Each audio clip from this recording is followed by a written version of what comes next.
I'm what you would call a savant. Numbers appear like shapes to me. And for instance, if you were to ask me, what is the square root of 3,365? I would immediately picture 3,365 as some sort of three-dimensional hovering pyramid. By studying its shape and even its pale pink color, I can almost immediately tell that the square root of 3,365 is 58.009. The math, it just clicks into place. It's really hard for me to explain, but I can use my imagination, shapes, to process almost any equation. I've always been able to. The mental talent of mind is what's landed me my many scholarships, my bursaries. I'm even on track for a pretty cushy tenure position at a university. Life's been pretty generous overall as a result. And I wish it could have stayed that way. But then I had the car accident. And my ever-useful imaginary shapes became something more awful. I was driving back from Seattle feeling smug about my speech at a large college. I felt like I had effectively disproven Galileo's theory of polynomial equations in a room full of the country's top mathematicians. And then my car flipped over, just like that. Car accident. Never saw it coming. Don't remember it to this day. I woke up in the hospital with my legs and back in horrific pain. A nurse must have noticed my movement because the next thing I knew, a doctor came up and asked me how I was doing. All I could manage was a moan. The doctor nodded and asked if I could count to 10. I pursed my lips, did my quivering best. 1, 2, 3. When I reached 4, I noticed a translucent pyramid forming in the corner of my eye. It was really strange, like one of my imaginary shapes, except it had appeared all on its own. 5, 6, 7. The ghostly pyramid began to spin, approaching me slowly. 8, 9, 10. The doctor nodded, jotting something down, and then the triangular shape drifted closer and closer. I could practically hear the pyramid whirling by my bedside. Hearing the imaginary shapes. Now that was new. I squeezed my eyes shut and groaned through my teeth. Understandable, the doctor said. They'll give you something for the pain. When I opened my eyes, the pyramid was gone. Over the next few weeks, as I recovered in the hospital, whenever anyone mentioned any sort of number in any way, the shapes would appear. All on their own. It wasn't a pyramid. Sometimes it was cubes. It was cylinders. Triangular prisms. They would all hover in front of my eyes like tiny floaters you might see on your eyeballs staring up at the sun. Except they weren't floaters. They were more like 3D holograms that only I could see. I asked the doctor if I had some kind of brain trauma, something that could give me hallucinations. But they said not to worry. Our minds often produce little stars and optical artifacts after a hard bonk on the head. Should all fade away in less than 6 months. 6 months came and went.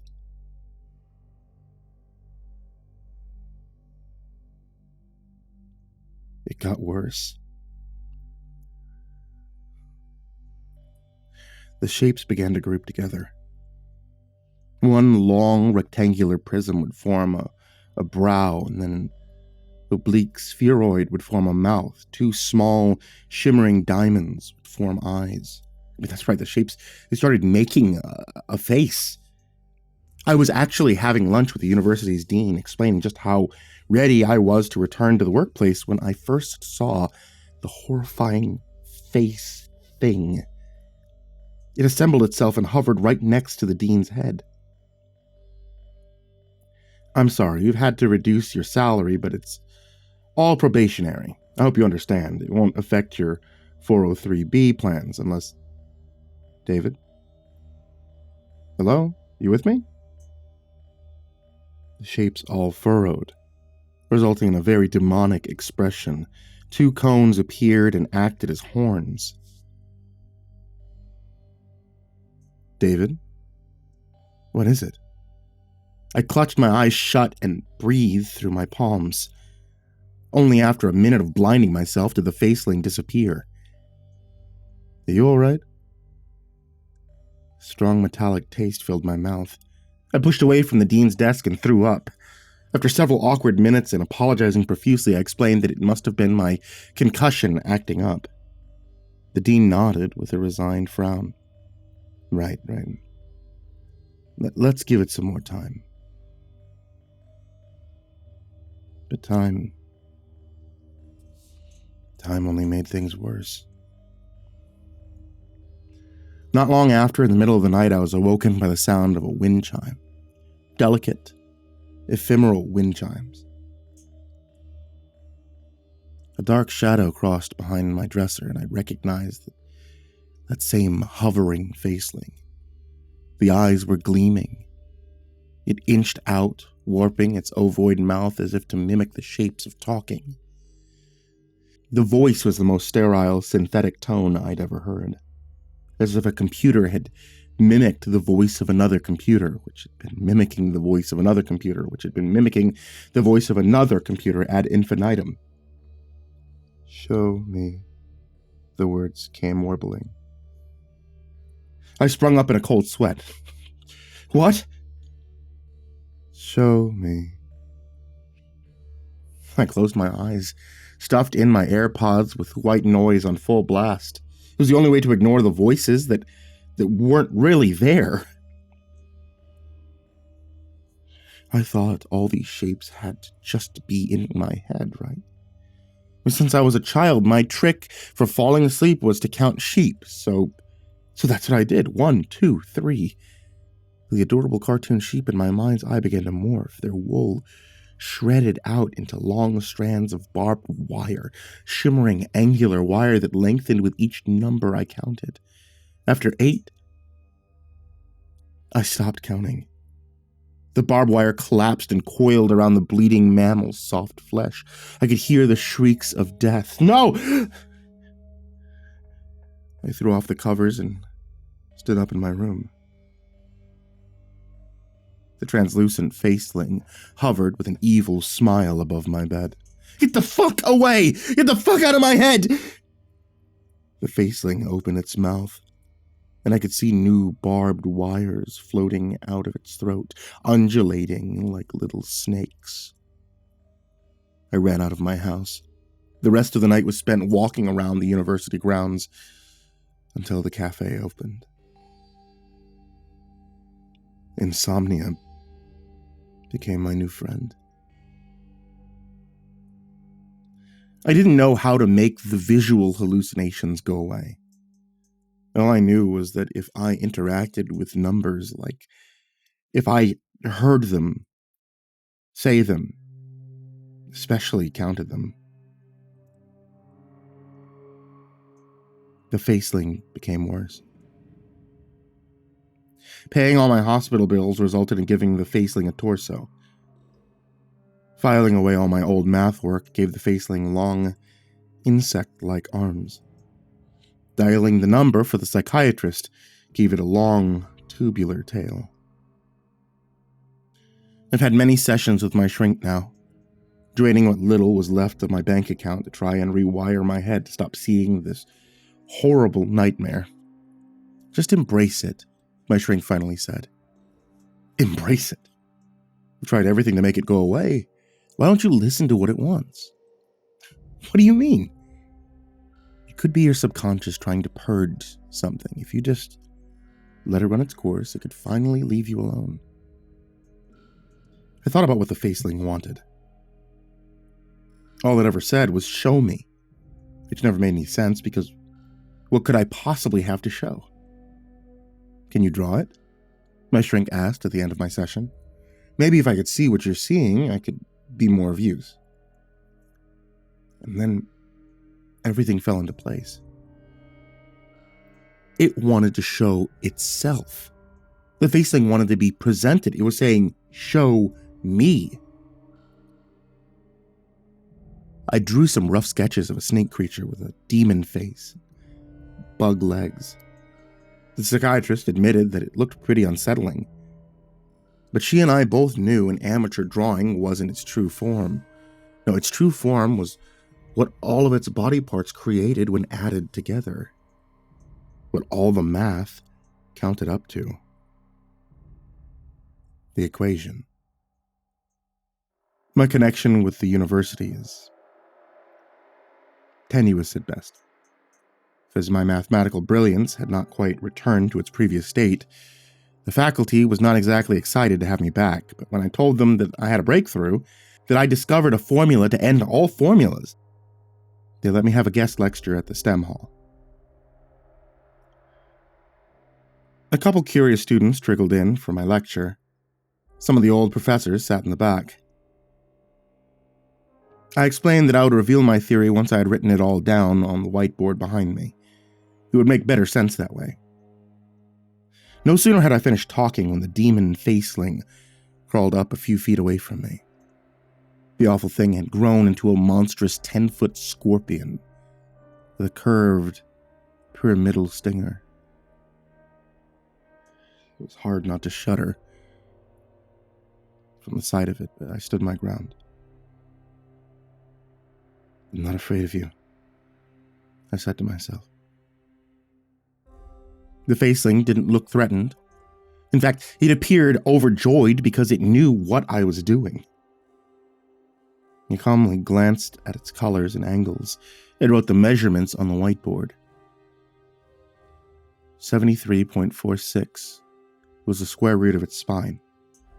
406 was the surface area of its claws. 9.12 was the diameter of its fangs.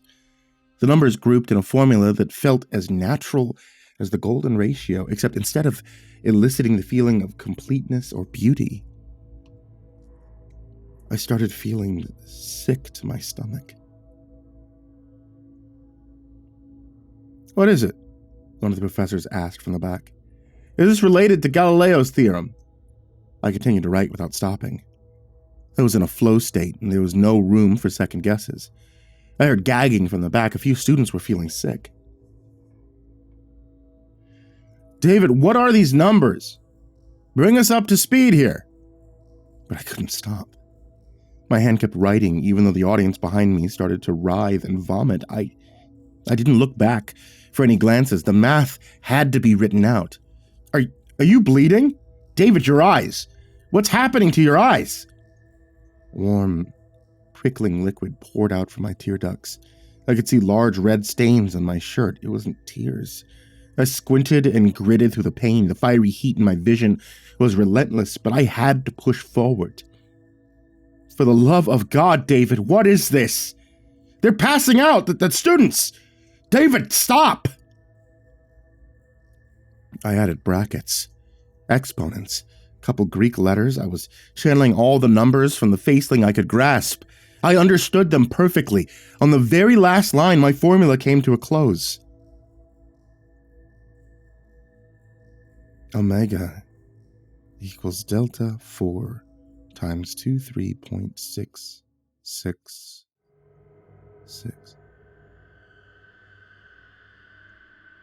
David, what is the meaning of this? What is this equation? I wiped the blood from my eyes and cleared my throat. The lecture was filled with worried expressions and nausea. It's a mathematical representation. For what? I didn't know how else to put it, so I just slipped out the word. Evil. There came the screeching of 1,000 slaughtered lambs. Everyone's jaw dropped. The massive scorpion faceling, which had been translucent this entire time, suddenly became opaque. Everyone could see what I saw. Jesus Christ! What in the world is that? Like a tornado of violent shapes, the faceling lunged forward and gored the front row of attendees. Anyone who tried to run was skewered by its pyramid stinger. I froze in awe, stupefied by what I had wrought. The faceling skittered across the seats and punctured every supple neck it could find. I watched as it gripped the shoulders of the oldest professor I had known, and then bit its head clean off. Blood spattered across the mahogany steps. Bodies crumpled to the floor. When the demon had finished its massacre, the face shapes reconfigured into a knowing smile. I've been shown, it said. Then, as if struck by a breeze, all the triangles, pyramids, and cubes comprising the creature broke apart. They shot past me through the window on my left. Glass shattered, and I watched as the raw arithmetic drifted out into the sky. The shapes had soared out like a storm of hail. The university was on lockdown for weeks after the occurrence. The incident, to this day, has never been released to the public. 6 students and 3 professors had been killed by something the authorities internally called a disastrous force, though outwardly they just called this a shooting. I pretended I too had passed out. I had no explanation for what happened. But I know what I did. I'd removed the equation from my mind, and I'd spilled it out into the world. Like a useful fool, I had inadvertently spread this evil. I posted this here so that others could be warned. If anyone encounters a strange set of numbers on a calculator, a spreadsheet that feels off, or a rogue pyramid spinning out in the middle of your vision, let me know. Whatever this entity is, it thrives on digits. It thrives on math. It wants to use arithmetic to spread itself and wreak untold havoc. Whatever you do, don't interact with it. Don't look at it. Don't listen to it. And for God's sake, if you think something is wrong, if you had a car accident and you see shapes, do not count to 10. It only makes it worse.